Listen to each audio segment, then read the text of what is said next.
Hi guys, it's super late. I just finished watching In the Heights and my eyes are swollen from crying. I'm gonna talk about how I feel about this movie and all of that, but I need to process.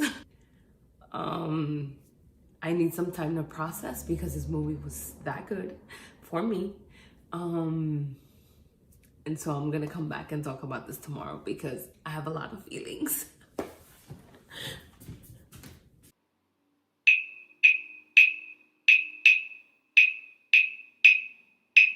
Hi guys, so I'm back and I'm ready to discuss In the Heights.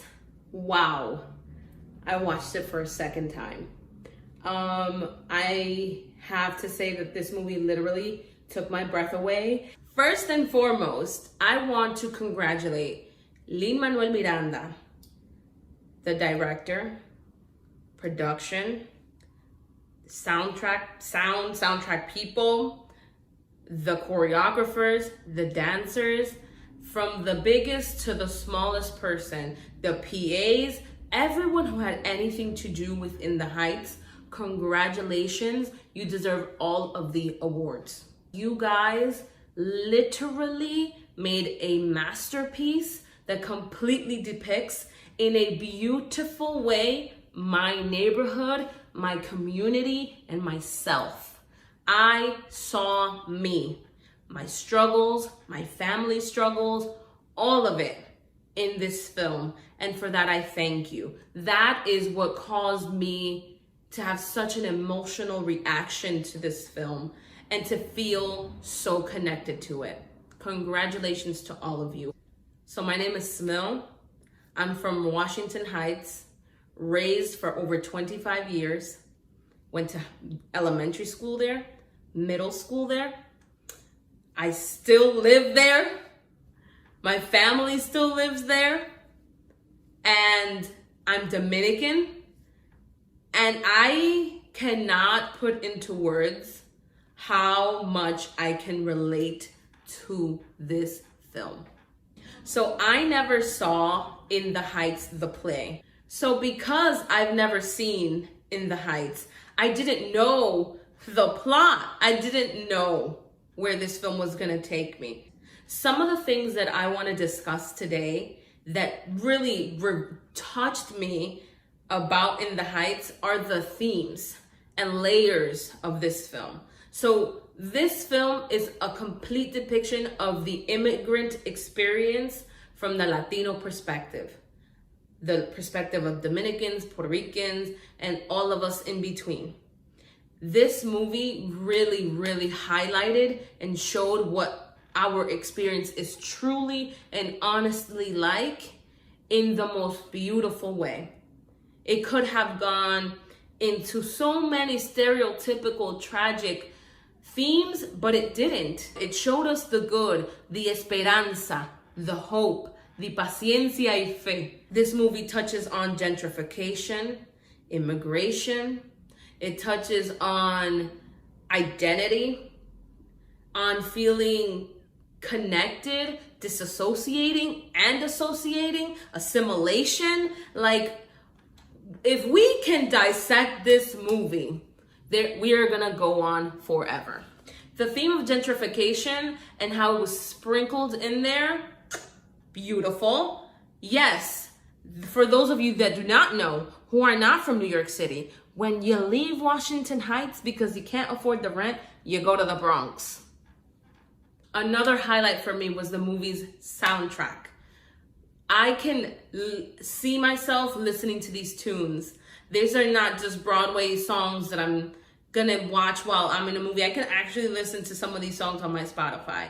The sounds of merengue, bomba, salsa, all musically thrown in there to make this beautiful jambalaya of Caribbean Latino vibes.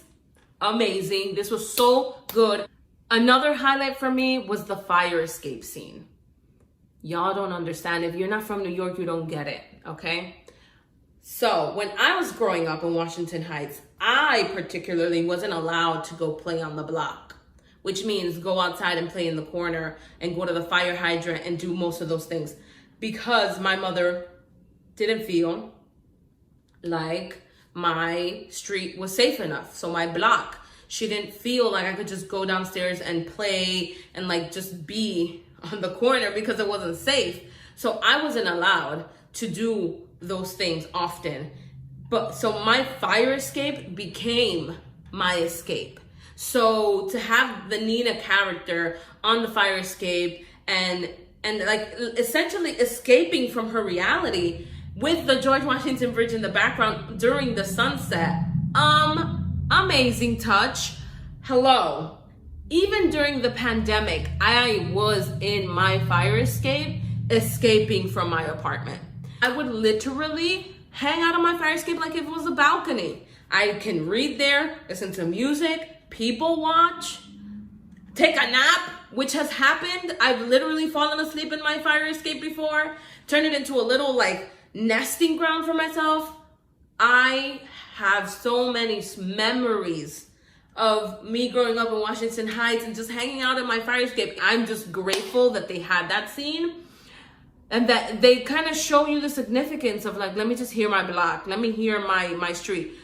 We don't really do that because like it's really noisy and loud, so we're not always trying to do that. Realistically, if you're from New York and you got people bumping la mamá de la mamá at 3 o'clock in the morning, you want the block to shut up. Sometimes you just want the silence. Where is the silence? I was so surprised to see Mark Anthony in the film. I didn't even know he was gonna be in it.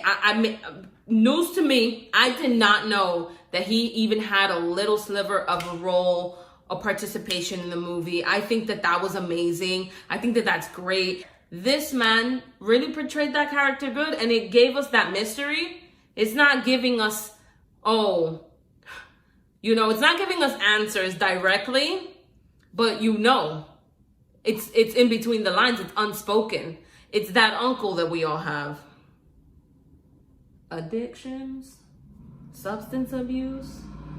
But we don't talk about those things in our community, We don't like to discuss that. Many times in film and TV, when we talk about immigrant stories, we often, in Hollywood, discuss the Mexican experience and we discuss the lives of Puerto Rican and Cuban people. For us to have a highlight on Dominicans, right? And to have that character who wants to go back and owns a bodega, so natural, so great, so wonderful.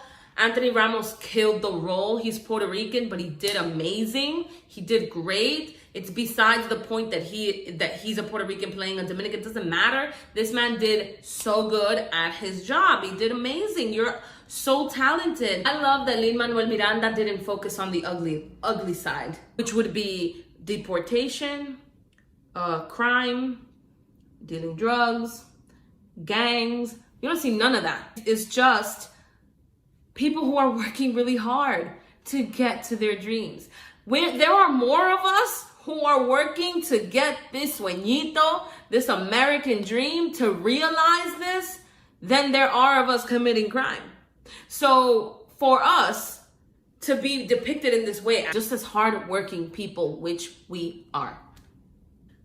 This film made me think about my mother. This film made me think about me and my college experience.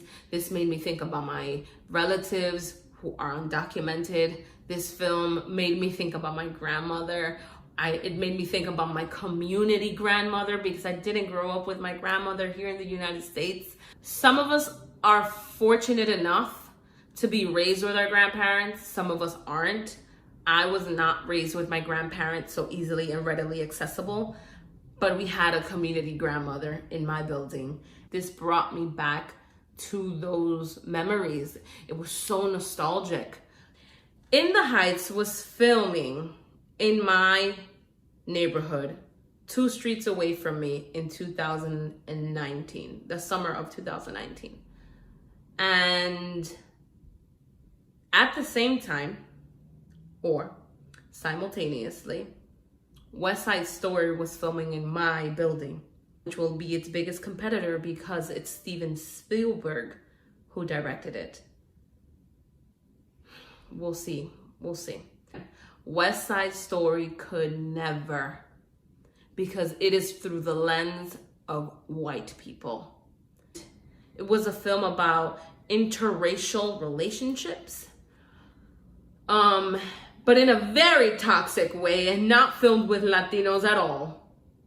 Well, some of them, we're not going to talk about Rita, but the ones who weren't Latino, who were portraying Latinos. West Side Story just could never. I'm sorry, like, period. How are you going to compete where you can't compare? They're literally, these films were filmed 2 blocks away from each other at the same time. I saw Spielberg recording it in my building, and to see In the Heights, which is so different, with a completely different perspective. How,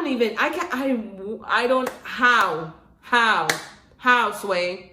Like, that story's played out, it's canceled. We're talking about bigger and better things. We're talking about dreams. We're talking about jobs. We're talking about careers. We're talking about college education. We're talking about carrying our families on our back. We don't got time for the love of a white man with a Puerto Rican girl. Next. Some no-nos that I saw in the movie that I want to mention. Yes, there were some little things. Okay. Number 1, where was the bodega cat? For real, where was the bodega cat? Like, no, there's so many Latinos up in there, so many New Yorkers, and nobody thought, yo, we missing a bodega cat? Like, it could have been a little joke. There is no bodega without the cat. The cat is the owner. He is the manager. He is the CEO. He sleeps on top of the bread. Like, baby, we all know this. Where was the bodega cat? Anthony Usnavi could have literally just like petted the cat every now and then. Like, or someone could have walked into the bodega and tripped over the cat. Like, it would have been a moment. And it was a missed opportunity. And like, now people that aren't from New York aren't gonna know that when you go to a bodega in New York, expect a cat on your bread. That's what I'm saying. The next no-no that we're gonna talk about, don't shoot me. Hot take. This needs to die. That dance move needs to die. In the club, in the background, everywhere you go. Latinos don't dance like this. Stop it. Stop it. No. So somebody, whoever, and you guys did amazing, but whoever, please stop. Like, never again. No one, please, no more. Because nobody dances like that. None of us do. And that's a fact. Ask anybody. We don't do that. So that's my hot take. Those are my hot takes. Those are the only 2 pieces of advice that I could give. I would like to add that yes, there should have been more diversity and more Dominican representation to this film. But other than that, in a general consensus, the message, the way that Latinos in general were depicted, this is amazing. Great film. Other than that, the movie was excellent. You guys did an outstanding job. And whatever other musicals trying to compete could never. I don't care. I said it. Bye. And yeah, see you guys till next time. Bye.